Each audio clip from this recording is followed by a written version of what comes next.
हरे कृष्णा, राधे राधे।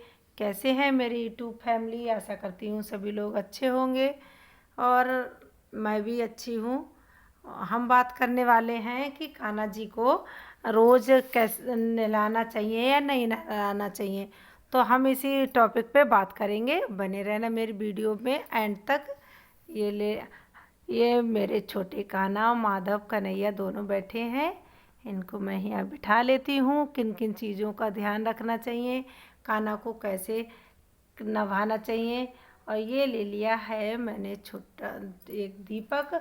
अब दीपक जला के हमें, अब सर्दी आ गई है तो सर्दियों में लड्डू गोपाल को कैसे ध्यान रखना चाहिए, कब कब नहलाना चाहिए, रोज़ नहलाना चाहिए या नहीं चाहिए, ये मैंने दिया जला के रख लिया है ताकि मेरे कान्हा को आँच लगती रहे।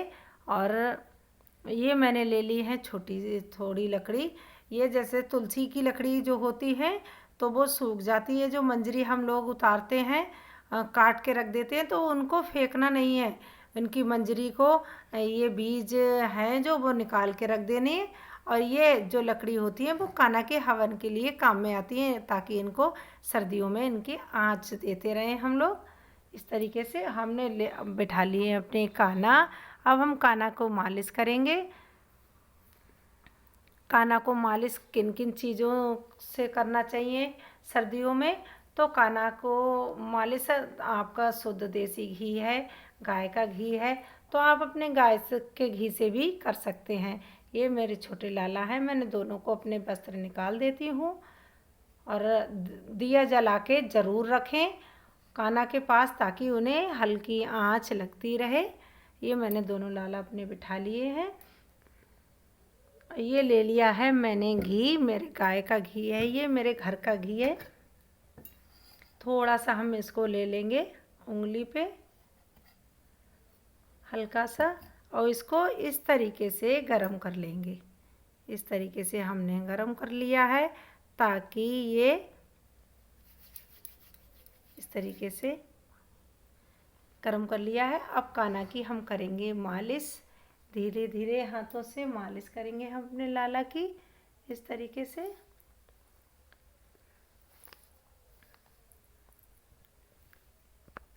धीरे धीरे हाथों से मालिश करेंगे क्योंकि जैसे हम अपने बच्चों की सेवा करते हैं उसी तरह से हम अपने कान्हा की सेवा करते हैं। ये बाल स्वरूप हैं, ये भगवान है, मगर अपने बच्चों की तरह हम सेवा इनकी करते हैं क्योंकि हमने ये मालिश कर लेंगे इस तरीके से। आप चाहें तो गुलाब का इत्र भी ले सकते हैं। गुलाब के इत्र में सर्दियों में बहुत अच्छा रहता है, मगर मैं तो देसी घी से ही कान्हा की मालिश करती हूँ। इस तरीके से हमने कर ली है कान्हा की मालिश। दोनों लाला की मालिश कर दी है हमने इस तरीके से। देसी घी से ही मालिश मैं करती हूँ। इस तरीके से हमने मालिश कर ली है। हम अपने कान्हा को मालिश करा के हमने बिठा दिए हैं अपने लाला, क्योंकि बहुत से सवाल भी आ रहे थे कि दीदी हम कान्हा को रोज़ स्नान कराना चाहिए या नहीं चाहिए। तो रोज़ कान्हा को हम स्नान नहीं कराएंगे सर्दियों में, एक दिन छोड़ के एक दिन स्नान कराएंगे, क्योंकि जैसे हम अपने बच्चों को कराते हैं उसी तरह से हम अपने कान्हा को कराएंगे। एक दिन छोड़ के एक दिन मालिश कराएंगे। अब हमने ले लिया है ये गुनगुना पानी, और ठंडे पानी से बिल्कुल नहीं, गुनगुने पानी से हल्का भरकना पानी कर लें। जैसे इस तरीके से उंगली डालें तो वो सह जाएं, जैसे इस तरीके से, जैसे हम अपने भावपूर्वक वैसे रखिए जैसे हम अपने बच्चों की सेवा करते हैं उस तरीके से। ये हमने गुनगुना पानी ले लिया है और ये ले लिया है हमने पात्र। इसमें कान्हा को हम स्नान कराएंगे। तो इस तरीके से हम लाला को गुनगुने पानी से स्नान हम सर्दियों में कराएंगे। और एक दिन छोड़ के एक दिन आचमन हम करा देंगे। एक दिन हम स्नान कराएंगे, एक दिन छोड़ के एक दिन स्नान कराएंगे। इस तरीके से हमने स्नान आदि कराएंगे अपने कान्हा को। ये ले ली है हमने मटकी, इसमें मेरे तुलसी दल हमेशा रहता है। और ये कान्हा के पास तो ज़रूर ही रखिए आप एक एक ये तोड़ के दो कान्हा को रोज़ चढ़ाइए, इनकी माला बना के इनको अर्पित करिए, तो इन बहुत ही ज़्यादा कान्हा प्रसन्न होते हैं इस चीज़ से। और तुलसी दल तो जितना ही हो इनके पास तो उतना ही कम है। तुलसी दल तो बहुत ही ज़्यादा प्रिय है। तो मैंने इस तरीके से मैं अपने लाला को स्नान कराऊंगी। और ये दीपक जो हमने रखा है ये पास में ही हम रखेंगे, ताकि थोड़ी थोड़ी आँच हमारे लाला को मिलती रहे। इस तरीके से हरे कृष्णा राधे राधे, हरे कृष्णा राधे राधे, इस तरीके से बोल के हरे कृष्णा राधे राधे, हरे कृष्णा राधे राधे। पहले पैर से स्नान कर हमने अपने लाला को स्नान करा दिया है, करा के हमने इनको बिठा दिया है इस तरीके से। और ये जो पात्र जल का है ये हम अपने कान्हा को ये प्रसाद नुमा ये सब लोग ले लेंगे, नहीं तो तुलसी का पौधे गमले को छोड़ के अन्य पौधे में हम डाल देंगे। इस तरीके से हमने ये बिछा लिया है अपने लाला को। इस तरीके से दोनों कान्हा मैंने बिठा लिए। इसको मैं हटा देती हूँ। मैंने ले लिए है ये सॉफ्ट टॉवल अपने लाला के लिए इस तरीके से। और कान्हा को मैं अच्छे से मैं पोंछ लेती हूँ, ताकि कहीं पानी नहीं रह जाए। कि अगर पानी रह जाएगा तो कान्हा को थोड़ा ठंडा ठंडा लगेगा। इस तरीके से मैंने अपने लाला अच्छे से पोंछ लिए हैं कान्हा। और एक दिन छोड़ के एक दिन हम अपने कान्हा को स्नान कराना है इस तरीके से, क्योंकि स्नान आदि करा के अब हमने ये ले लिया है, ये वाली आग जला के हम अपने कान्हा को तपाएंगे। इस तरीके से ये हमने आग जला ली है कान्हा को, क्योंकि हम भी हमारे बच्चों को भी हम नहलाते हैं तो उनके तपाने की हमें ज़रूरत होती है। इस तरीके से हमने आग जला ली है। आग जला के हम अपने लाला को इस तरीके से धीमे धीमे आँच में हम अपने कान्हा को तपाएंगे, यानी कि इनको आँच दिखाएंगे। इस तरीके से हम अपने दोनों लाला को सिका देंगे, यानी कि इनको तपा देंगे गरम गरम हाथों से।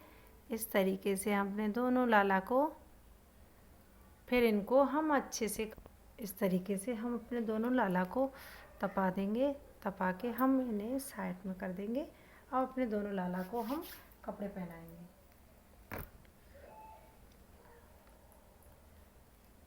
राधे राधे बोलते हम अपने लाला को वस्त्र पहना देंगे। इस तरीके से गर्म कपड़े पहना दें लाला को, आँच लगती जाए और अपने कान्हा को वस्त्र पहनाते जाए। इस तरीके से हमने अपने दोनों लाला तैयार कर दिए हैं। अब हम करेंगे इनकी आरती। ये दोनों लाला मेरे तैयार होके बैठ गए हैं। अब हम इनकी आरती करेंगे। इस तरीके से हमने लाला को विराजमान कर लिया है दोनों को।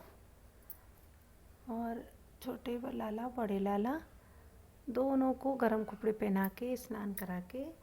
और याद रखें, अगर सुबह सुबह हम कार्तिक माह में उसमें 4 बजे स्नान करा देते हैं तो इस तरह नहीं कराना है हमें अपने लाला का स्नान। ये सुबह 7 साढ़े 7 बजे के टाइम पे हमें लाला को उठाना है। और फिर उनका जब नहलाना हो आपको दूसरे तीसरे दिन, तभी आप उठा के मंगला आरती करके इसके बाद ही भोग लगा के इसके बाद ही हम अपने कान्हा को हम स्नान आदि करा सकते हैं धूप में। अगर धूप अच्छी है और तो आप तुलसी माता के पास, आपके घर पे तुलसी हैं तो तुलसी माता के पास आप बिठा सकते हैं कान्हा को और धूप आदि लगा सकते हैं अपने लाला को।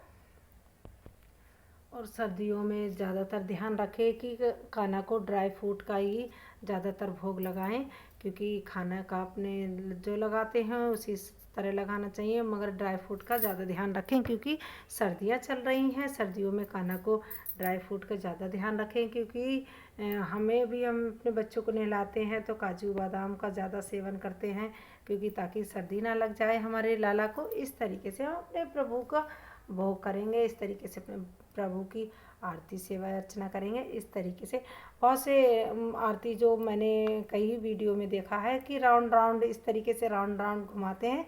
इस तरीके से कान्हा की आरती नहीं करनी है। और कान्हा की आरती इस तरीके से करनी है, पहले उनके सिर पे, फिर उनके नाभि पे, फिर उनके पैरों पे, इस तरीके से।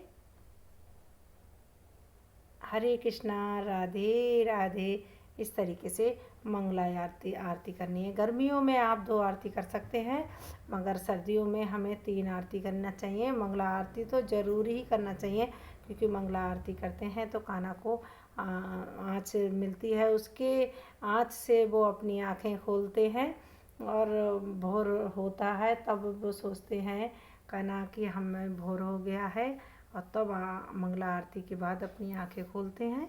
कान्हा मंगला आरती तो ज़रूर करना चाहिए। सुबह उठाएं, कान्हा को मंगला आरती कराएं।